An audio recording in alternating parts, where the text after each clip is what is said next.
Ashes of Creation just did something big. Let's see. What up, boys? So I'm back after, 7 days of neglecting my job, thinking about the never-ending cycle that is thin air. But I am back with a doozy. With Ashes of Creation's latest update, we got a glimpse at something that I hinted at over a year ago, and today it's time to revisit that topic. But before we get into that, our beautiful patrons and about the raft mechanics today, you're sadly mistaken, sir. We're instead talking about the water it's floating on, because yes, after praying to the gods for over a year straight, Ashes of Creation looks like it's implemented one of the coolest rendering techniques that I've Ooh, this is pretty good. seen in Unreal Engine 5, and the implications for this highly anticipated MMORPG's future are absolutely wild. Now, with all that bollocks out of the way, let's begin, shall we? Okay. Well, that water does look good, so I wonder what he's gonna tell us. What kind of crazy hidden feature is there? Well, this is clickbait. So, Guess we'll way back find out. during the peak of Ashes of Creation's hype a couple of years ago, I spoke about an interesting plugin for Unreal Engine 5 called Ninja Live that renders particles in a very aesthetically pleasing way. Depending on how this technique is used, it can render realistic water, snow, smoke, and fire dynamically around a player. However, the interesting part about it is how versatile the technique is in general, allowing you to even render interesting lava effects or even straight up mud. The layman's explanation behind this technique is basically attaching textures and particles to a height map that is drawn on a black and white 2D plane. Then, using a I'm absolutely already lost, and will completely just boil all of this down to wizardry. Black wizardry in this particular case. As typical, you know, not mumbo jumbo, oh, a bunch of things do that. No, you're never gonna sell to me the idea that we created computers and it's not some kind of, you know, magic. physics algorithm to manipulate this map to create a fluid effect. Now, back to Ashes of Creation, it doesn't seem like the technique that they're using is exactly the same. However, it does have some pretty aesthetically pleasing similarities. But the important part to discuss, I think, is the limitations and performance issues. The limitations are pretty visible here. For example, when the horses go into the water. Look at this. Look at what happens when they go into the water. Pretty aesthetically pleasing. Yeah, that is too much of a wave, okay? That cannot happen because in reality, all of this other water has resistances and, you know, it won't stay put. So it will actually destroy the wave here, and it will never happen like this in real life. So the wave has physics, but the wave only has physics when it's a wave. When it's just water, it has no physics. The physics only appear when two physics interact. It's already very blatantly visible what's happening here. So that's the limitation. The wave is based on physics, but the water itself, while there is nothing to interact with it, is not based on physics. But the important part to discuss, I think, is the limitations and performance issues. Obviously, Ashes of Creation is trying to be a true, massively multiplayer world, and therefore performance issues are... It's gonna be toxic as hell, and I'm gonna love it. Why? Because I'm a rogue. I will be stealthed. And I will be a Warlock stealth rogue. I will curse you, literally F off to the Shadow Realm, and then just stab you when you're the weakest. It's a beautiful system that I am gonna enjoy. Likely right at the forefront of all of Intrepid's designs. This is reflected in the quality of their cursed character models, but Steven did state that optimization is still to come. What I want to focus on, though, is the implications of using a water rendering technique like this when there are 20 or 30 of your guild members all trying to transition into a raft, and we actually got to see that this month. What you'll notice is that this technique only applies to your player character and any nearby water-based vehicles. The impact 20 people creating ripples would have on your performance is very unviable in Ashes of Creation setting, and that's perfectly okay. Fluid Ninja actually goes into detail about the way that it is rendered, and they show how the area around your character has an invisible height map that moves around with you. Again, it's very intuitive and a very clever use of rendering techniques. So I suspect So I was wrong, actually, when I made my statement based on the horses, but semi-right to a degree also. Huh, cool. Intrepid took some inspiration from this. Or, you know, they are just that Giga Chad, they straight up came up with the same conclusions as these industry innovators. Now, with that said, let's talk about what I hope to see in the future. Namely from the desert or snow biomes, but mainly from the ocean. In the past, Ashes of Creation has had some very questionable water physics. They claim they made some strides on creating realistic physics-based buoyancy, but unfortunately, the whole boat and water mechanics in Alpha 1 were straight up broken. Players were being thrown up into the air as they bounced off boat decks, and when you swam in the ocean itself, it was just a flat plane despite the water around you flowing up and down. Creating that... But the water flowing up and down is so cool, though. That is so cool. Honestly, you know, people don't talk about this, that people don't give enough credit, but GTA 5... Remember how it's typically always a pain, slug, boring, and painful getting into water in a game? And the first time you get into GTA's water, you're actually, like, surprised because it looks good. It doesn't even feel that bad. No, don't get me wrong. It's still kind of the worst experience of the game. But it was amazing how actually good it was in general. Genuine sense of floating on the open seas is 90% of that ocean pirate fantasy. And although Arcade had some fantastic ocean content, I feel like they really failed to capture that simply because the ocean itself was a flat plane. Now, it's important to note that Arcade is a massively multiplayer online role-playing game and also started its development in 2006, whereas a game like Sea of Thieves, which pretty much nails water mechanics, is a pure pirate simulator game and began development a whole generation after, so it's not really fair to compare. Can Ashes of Creation capture that? True, but I mean, by the way, Sea of Thieves is so popular, it does so well, but look at its graphics. Imagine it actually had, like, better graphics.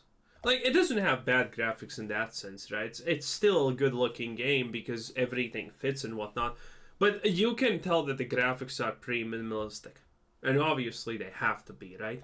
But imagine if this water was more realistic. Imagine how absolutely phenomenal would Sea of Thieves instantaneously become. Ashes of Creation capture that same feeling of being on the open seas like we get in Sea of Thieves? Well, Steven explains that their ocean mechanics are unlike anything we've seen before, but I'll let the man explain himself. The benefits of having mariner expertise is not just related to activities you can do on the ships, but will also incorporate skills that become available when you're piloting ships as well. There's a few things that Mariner classes provide. Interaction with attachments on the ship, driving the ship itself, utilizing the ship's components like furling the sails or not, as well as repairing ships when damage is taken. I don't know about you boys, but I think gas is the only way that we should be driving ships ever. If I can't drift my heavy Imperial destroyer, is life worth even living, honestly, at that point to a degree? The speed at which you can do it, the health you regenerate when you do it, those things all get influenced by your Mariner class skill. And the more you interact with it, the more experience you gain, the better you'll become. And then in addition, weather can absolutely affect wind patterns at sea as well. And wind patterns provide the ship's sails or the ship's movement speed certain advantages in certain directions. But how does this all relate to the current subject? Well, I'm wondering if Ashes of Creation's... I don't even know what the current subject honestly in this video any longer even is. I'm completely lost, but I like it. Actual open sea naval mechanics will adopt these same particle rendering techniques to create realistic water physics on the ocean as giant galleon-sized ships are deployed. Will we see these giant ships breaking into the deep ocean waves, creating a sense of weight, impact, and immersion? After seeing the direction that they're taking their water physics in general, I have super high hopes, not only for the future of the ocean, but also for the potential of the desert, the snow biomes, and any other location that can use physics-based momentum to create a living, breathing world. This would be so cool. All throughout the last 3 years. By the way, this is not exactly right. Also, look at the snow here. Use physics-based momentum to create a. Okay, this effect. So this effect is not really accurate.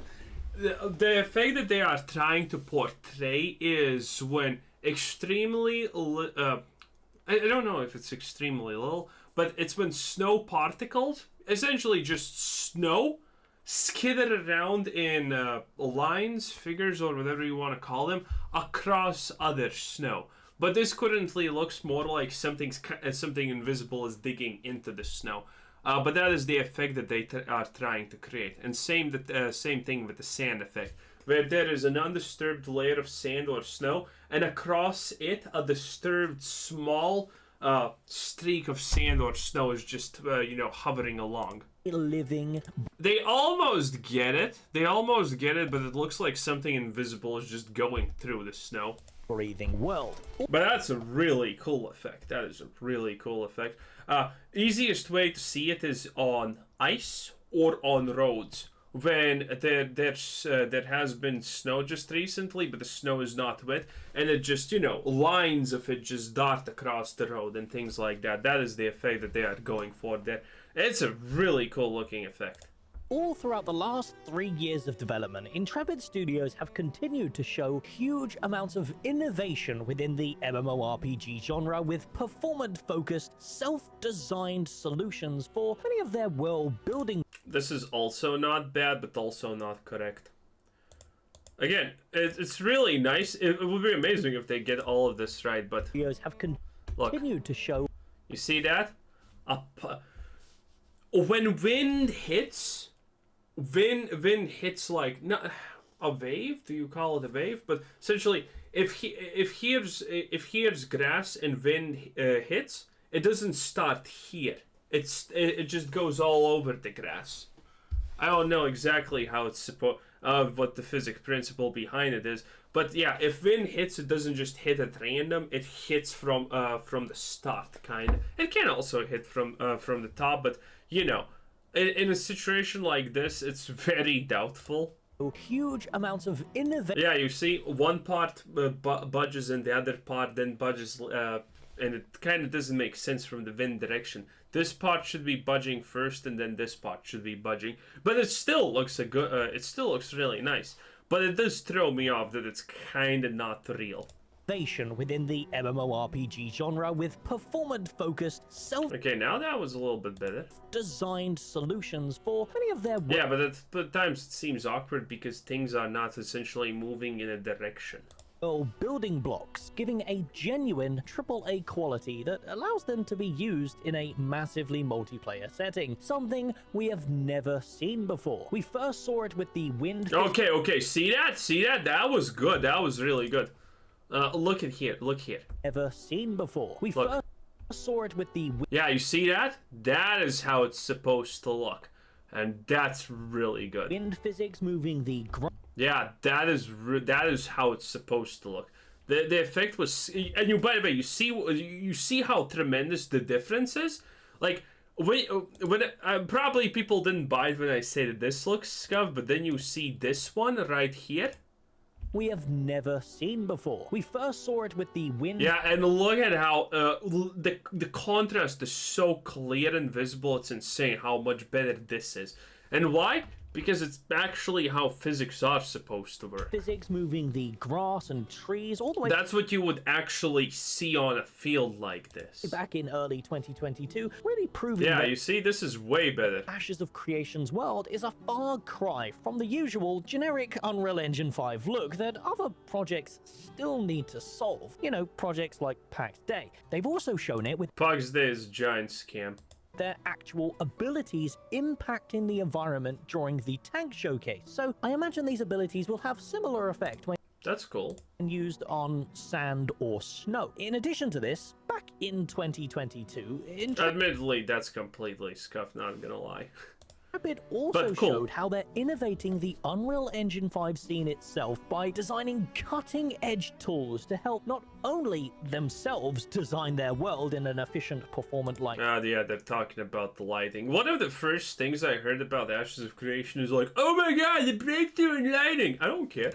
way, but also for the Well, actually, I do, but whole still. industry to use and help push the genre forward. Watching how this MMO has evolved over the years has been a genuine treat. Not only seeing how a small indie company has grown from almost nothing to the innovators they are today, but it's also been instrumental in showing the wider audience just how much work, effort, and iteration goes into making an actual massively multiplayer online role-playing game, instead of some short-sighted single-player daily login simulator. Now,